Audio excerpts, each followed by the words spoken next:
কিয়ামতের 10টা নিদর্শন আছে বড় বড়, তার মধ্যে একটা হচ্ছে দাব্বাতুল আরদ, জমিন থেকে ফুঁড়ে একটা প্রাণী বের হবে। আর এখন মানুষ এগুলো বিশ্বাস করবে না আমি জানি, 2 দিন পর নাসা যখন বলবে তখন বিশ্বাস করবে। কথা কি বুঝতে পারছেন? তবে প্রাণী এই পৃথিবীর নিচে আছে। রাসূল সাল্লাল্লাহু আলাইহি ওয়াসাল্লাম বলছেন 10টা আলামত না আসা পর্যন্ত কিয়ামত হবেই না।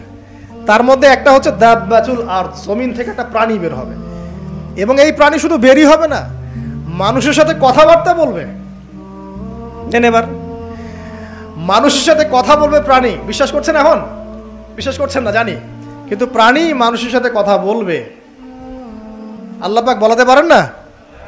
পারেন। আচ্ছা, সামনে যান। ওই প্রাণী যখন দাঁড়িয়ে আছে রাস্তায়, এখন এই বালক বলছে আজকে আমি প্রমাণ করে নিব যে আল্লাহর আনুগত্যশীল ওই পাদ্রী সঠিক নাকি ওই জাদুকর সঠিক। এবার সে একটা ইট হাতে নিল, পাথর হাতে নিয়ে এসে বলছে, আল্লাহ তোমার কাছে যদি ওই জাদুকরের কাজের চাইতে এই পাদ্রীর কাজ বেশি পছন্দনীয় হয়, এই ইটের আঘাতে এই জন্তুকে তুমি মেরে ফেলো আল্লাহ। এবার